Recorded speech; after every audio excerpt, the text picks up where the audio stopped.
Wait a minute, y'all. Comment, like, and share, and comment.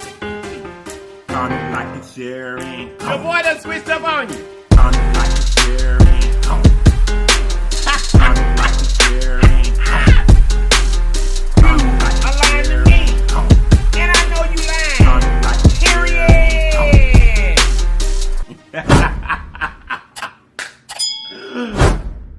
Let's get it. I'm hungry. Wait a minute, y'all. You guys look, if this is your very first time to this channel, run over there and subscribe for us. And after you subscribe, make sure you hit that notification bell. It's beside the word subscribe so that you will be notified each and every time that we upload a video. And then welcome to this great family. Now that you're part of us, there's some things that we do. And we do them every single day because they help us grow. Those things are comment, like a share, and go for the team. Comment, like a share, and go for the team.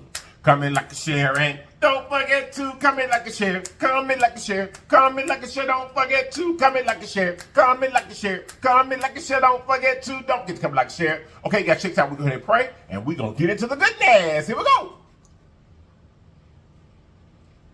Hey, how y'all doing today? You guys over here to the side. Big Ben is in the building, baby. Big Ben is here. Big Ben is here to help us out because this is hot and we're finna get to eat. Let's see if it's nice and fresh. He is. Big Ben has nothing him and nice cold H2O. Also, I got my lips hot sauce, what I got left. And if you like your bottle, look way up in the top of the description box in blue. And right there, you can get your lips hot sauce. And your lips merge. Okay, you guys, today for the food, baby. We got us a plate of good old southern cabbage, honey. We got a big old ham hock over here on this side. We got cabbage in the middle. They got the turkey sausage in them. And over here, we got some fried okra and we got some corn to the bread. I got some white onion back here, honey. I do. And we finna get to eat. We expected to get to eating. Yes, we are.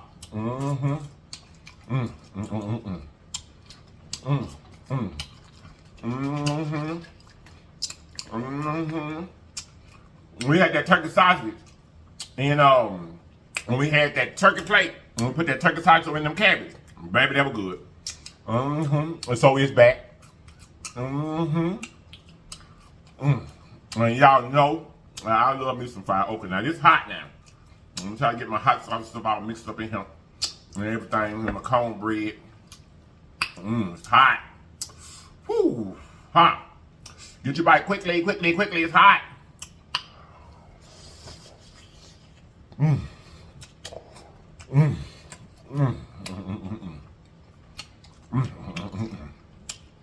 Baby, you talking about good.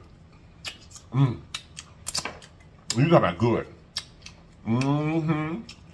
So you got them turkey sausages in there. Y'all, that was good when I ate that. But we're gonna get into this ham hock too now.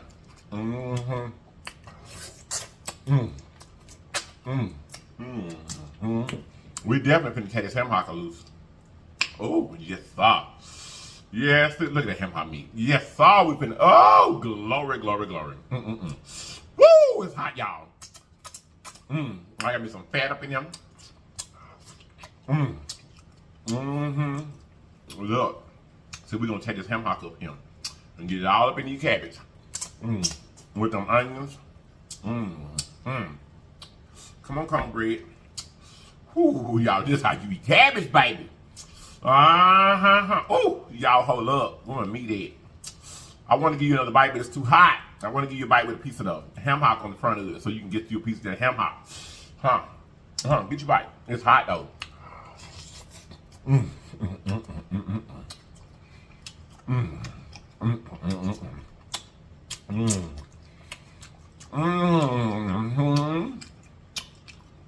Come on, ham hock. Yes, sir.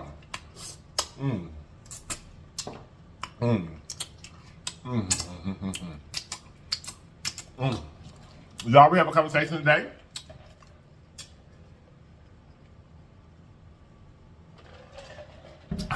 We have one of the Legion members.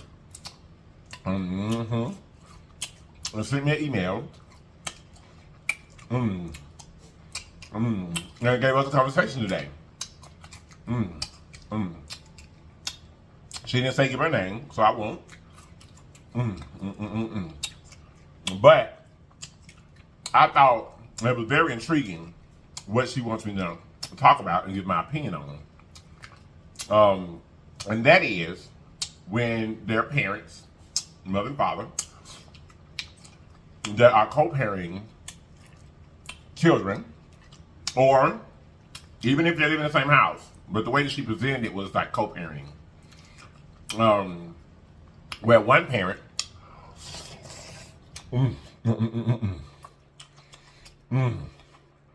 one parent is advising and giving the child basically bad advice and allowing them to do things that aren't fruitful for their future just to spite the other parent. I had to think on that thing for a minute now, because I know myself as a parent, I always want to make sure my actions for what I do for my own life may not always be the best. You know, we're all human. But my actions or my instructions or my rearing tactics for my child, I feel like should always line up with what's best for them in their future.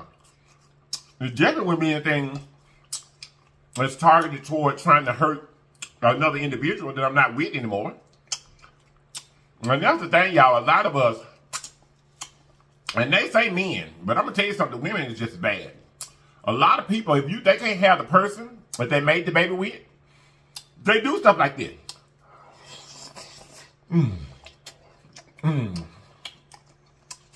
You know, try to put your child in the middle.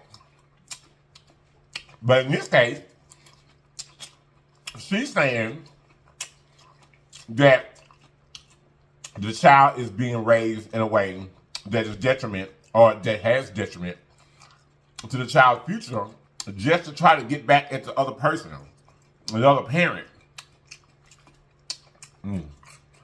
First of all, in my opinion, that's weird. I would never put my child in the middle of something and use her as a weapon against her other parent. Not, especially not if it's something that's a detriment to her own future. That don't make sense. But how y'all doing today? I forgot to ask y'all, how y'all doing today?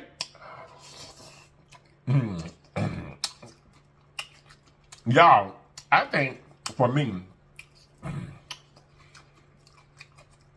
being a husband, being a father, I'm honored to be those things. I really am. You know how many people in the world that want to be somebody's husband and can't do it? Can't find the right person? Do you know how many people in the world want to be a husband or want to be a wife and can't find the right person? And got all the tools necessary to be a good wife or a good husband?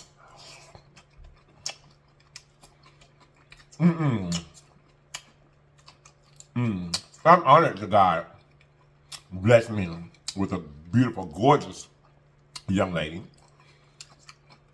You know, to rear, to raise, to be responsible for. And just because things didn't work out when you and the other parent, you want to use a child as a weapon and endanger their future, and do that's weird. Y'all gonna tell you something. I'm a firm believer in any relationship in life. If you don't want me, I can find a way not to want you. It may take me a while, but I can. But I'm definitely not going to use my daughter as a battering ram and mess up her future, trying to get back at you. That's weird. That's weird, y'all. However, the person, if you're recognizing this and you're seeing this going on, you got to keep yourself, your child, and your household under constant prayer. You got to. You got to. If you know that this is what's going on, and the child is following in the direction of this, and making bad decisions, that are being okayed by the other parent, you got to keep you and your child in constant prayer. And that other person too. You got to keep them in constant prayer. That's all you can do. Because you cannot tell another person what they can and cannot do with their child. You just can't. Because if you try to, that'll make the child resent you. You know, children love their parents. That'll make the child resent you. And you don't want to do that either. So, if I had to give advice, like I said, first and foremost, you got to keep your child, your household, and the other person, no matter what they're doing and no matter what their intentions are, you got to keep them in prayer. You do. You got to keep them in prayer. Because a lot of times, y'all, as individuals, sometimes when people get things stuck in their head and they want to be bullheaded and that's how they want to act and that's what they want to do, you have to pray for them and ask God to lead them out of that. You know what I'm saying? A lot of times a person can get so wrapped up into their fleshly, in this particular situation, revenge or vindictiveness, and they can't see themselves. No, they can't see the harm that they may be bringing to the child. You know what I'm saying? And that's what you have to pray for. Pray for God to show them, you know, what could become the consequences of what they're doing. That's a hard situation to be in.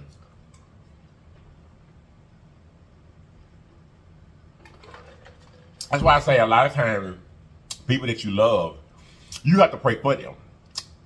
You know what I'm saying? Because a person can't see the errors of their ways, and they don't understand that what they're doing is a detriment to themselves or others. You have to stand in the gap and pray for them. Definitely, I would say you can't get in a defensive mode or a mode of attack toward this person, because like I said, that is the child's of the parent. And you don't want to fall into a position to where the child will resent you. When really, you know that all you're trying to do is what's best for the child. But children don't understand that. They only understand love. They only understand, well, I have a good time at my daddy's house, and my mama don't want me to go. It's hard to explain to children, even children that are of age. You know, even children that are 13, 14, 15, 16 years old. They love their parent. They ain't trying to hear what you're trying to say about mama or daddy or whatever are not setting good examples for you. They don't understand that. All they understand, this is someone that they love, that you are putting a hindrance, so to speak, on the actions that they're doing with someone they love. So you got to be very careful. And like I said, in each and every situation, you got to go into that thing with, you know, an earnest heart, a clean heart, in a way just not selfish, you know, so that God can hear and feel an earnest prayer from you for that person. And that's really all you can do without, like I said, making some type of most likely permanent damage between you and your own child. I would never, no matter what went on and what happened between, you know, me and production, I would never teach our daughter against him. That's just simply weird.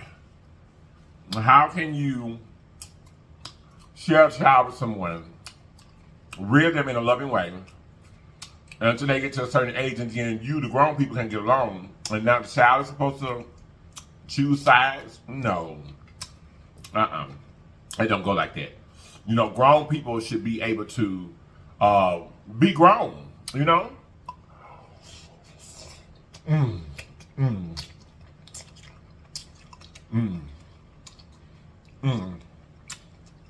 That's a hard one there, y'all.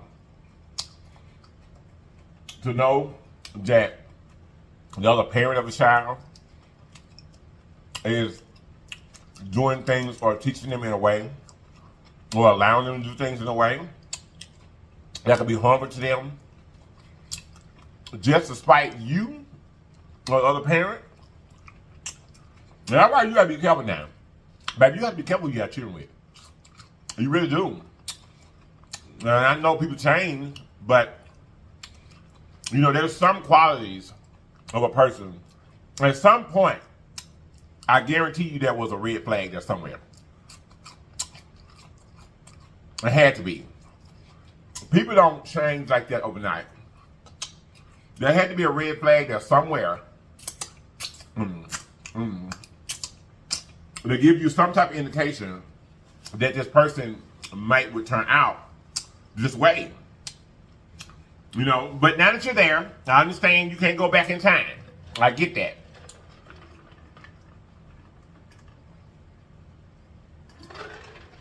But my advice is going to be to lay that thing down before the Lord. Make sure that your heart is clear when you do so. Because sometimes you can't get a prayer through, honey, because you're doing it selfishly. You know, so make sure that your heart is clear, that you've forgiven any and everything that has went on. And go to God, and like I said, not only pray for yourself and your child, but pray for the other parent.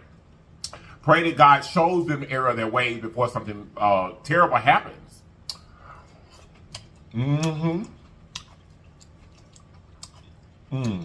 That just brings me back to a thought where when we got older, you know, because I do come from a family where my mom and my father did divorce. Me pre my teenage years, I was like 10. Well, excuse me, y'all. I was like 10 or 11 when it happened, and but my mother never taught us against our father. She never did. Now she would point out some things about him, you know, when he disappointed us in some type of way. You know, she would get mad about it, and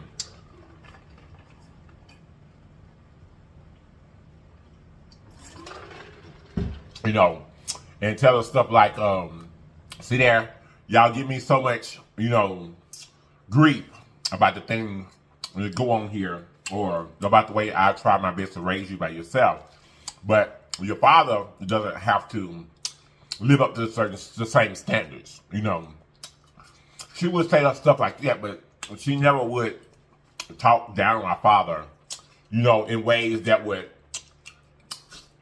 you know, that I felt like she was ever trying to make me a bad person. You know, she was more the type of mother that made sure that he was held accountable for what he didn't do, or what he said he was going to do and didn't do for his children. My mom was a strong lady, she was. And true enough, things were more lax with my father than they were my mother. They were also a lot easier. To be honest, as a child, you know, we could go to my father's house, and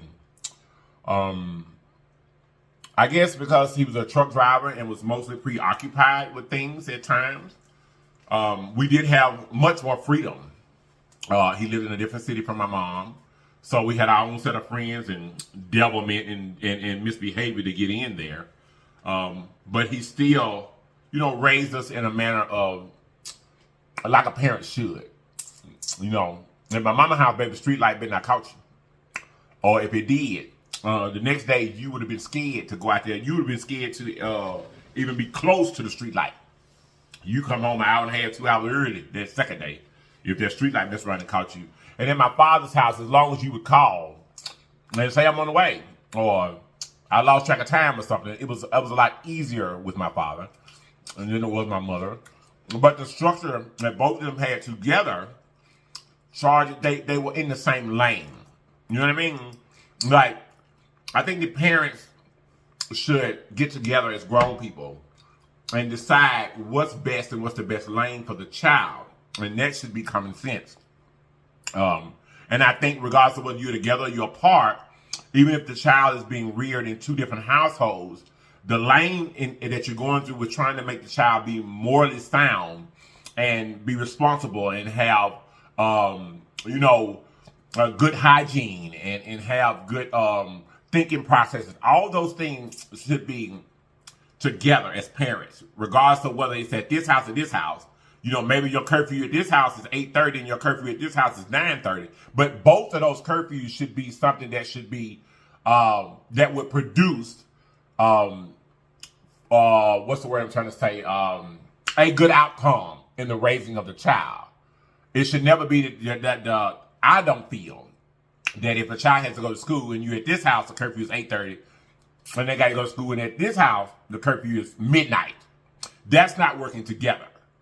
And I just feel like the parents, regardless of whether you're together or not, you should always do what's best for the child. And it's completely weird to me, and definitely completely out of bounds for a parent to be doing anything or allowing a child to do anything or teaching a child and raising a child in a way that would be a detriment to themselves just to get back at the other parent. That's weird.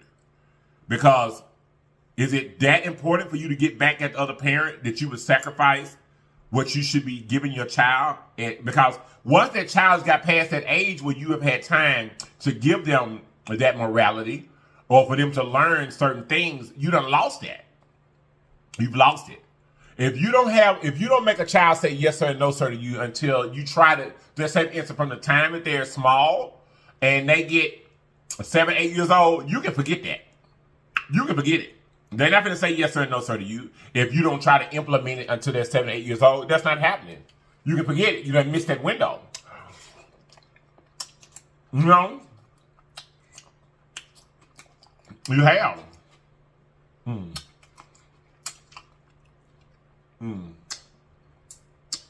It's like I've told you guys before about the whole little birds and bees talk. If you don't teach your child and miss that window, the word's going to teach them whether you want them to be taught or not. And those are the things as an adult, as a parent, that I think should always be in the forefront of your mind. You know? And definitely, like I said, you cannot use a child as a weapon. Because most of the time, the only person that gets hurt, or the person that gets hurt the worst, is going to be the child. Because they're the one that you use to be a weapon. They're the one that's out there doing and saying and, reacting in these ways that you're trying to use them with. You know?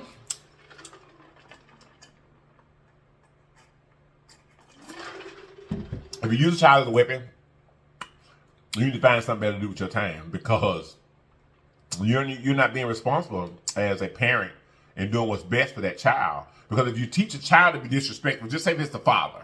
If you teach a child to be disrespectful to their mother, whom they should respect more than anyone on earth, including yourself as a father, then what respect are they going to have for the teacher at school or the principal at school? You're basically teaching the child not to have any respect for authority. It's hard to live through life and not have respect for any type of authority. That means you're not going to have respect for the police. You're not going to have respect for the judge. You're not going to have respect for authority your whole life. If this is what you're doing, if you're teaching a child to be disrespectful or do things that aren't respectful in any kind of way toward the other parent, just to get at the other parent, you're basically teaching that child that if they don't have to be respectful and have any fear within themselves for an authority figure, that's what you're teaching them. You're teaching them, if you teach a child that their mother or father isn't to be respected, you're teaching them to have a problem with authority for the rest of their life. That's just what you're doing. But anyway, sweetheart, I hope that I helped in some type of way. Out of all that I said, know that I truly feel like, to answer your question, the answer is all you got to do, baby, is lay that thing out before the Lord with a clean and earnest heart, not with no jealousy, not with no hatred, not with no all that other stuff. Lay it out and let God know in your heart that you just want what's best for your child. And the best thing you can do is, like I said, pray for yourself, pray for your child, pray for the other parent, pray for the situation, and ask God to show that other person the detriment that they could be doing to the future of the child. That's the best. That's what I got for you. Because, like I said, I toiled over this because this was a hard one. I don't ever think. I mean, when you get mad, you may say things in front of a child that you may not. But to intentionally teach a child to be disrespectful to their other parent, that's way out of bounds. To be honest with you, like I said, that's weird. Because to teach a child to be it's okay to be disrespectful to one parent, eventually it's going to come back and they're going to be looking at you in the face. You see what I'm saying? Me as a father, if I teach my child it's okay to be disrespectful to my husband, well, he stands in the same place that I do to her. So therefore, I'm only teaching her to be disrespectful to me. That's what I got, y'all. I hope you guys have enjoyed this cabbage and stuff and things and stuff and everything. I had no pig feet in a while. I mean, no pig ham hock. I hadn't had a ham hock in a whole minute, honey. So that was definitely good. I got kind of lost in the conversation because I was planning on eating this up. I really was. I kind of got lost in that conversation because it just feels weird to me. And I don't know if I know any such thing of knowing. I know I've seen plenty of mothers talk down about children's fathers, about what they don't do and what they da-da-da-da-da-da. But to actually teach a child to be disrespectful just to get at another parent, I don't know if I've ever experienced that in my days. I don't. So this was kind of, you know, most things that we talk about, I kind of can have a little more, I'm a little more abreast of the situation because I've lived through it and seen it. But I don't know if I've ever seen a parent that directly, you know, made choices and done things to weaponize a child toward another parent. I don't know if I've ever, I don't think I've ever experienced that before. So, but I do know at the end of the day, God is always going to be the answer. That's it and that's all. But you got to do it in the right way. You know what I'm saying? Like I said, a lot of times we can't get a prayer through to the good Lord because we're doing it in the wrong way. A selfish prayer don't get no higher than the ceiling. It don't. Angry prayer don't get no higher than the ceiling. It don't get no higher. You've got to go to God with an earnest heart if you truly want him to help you. You know what I mean? But anyway, I'm up out of here. I love you guys so much. I truly do. I love each and every one of you guys. I hope you guys have enjoyed. Talking about Newly Jan. Thank you guys so much for being here. We truly appreciate each and every one of you because you did not have to be here. You could have chose to be anywhere else in the world, but you chose to be right here with us, and we love you for it. Talking about Existently Jan. Round and round we go. Round and round we go. I love you guys so much, and I'm going to see you guys next time. Wait a minute, y'all. You guys look, always remember that there's always more than one way home. All you still have to do is get there. So get there, people. Get there. I love y'all, and I'm going to see you guys next time. And if you're not going to watch me next time, you have lied to me. And I know you lied. Period. Bye. I'm about y'all. Take care of your children. Take care of yourself. Keep God first in all of it. Keep praying. Like I said, pray with an earnest heart. And that's all you can do. Because you can't control another grown person, okay? I love you. I love you. I love you. And I hope I helped in some kind of way. See you later. Bye-bye.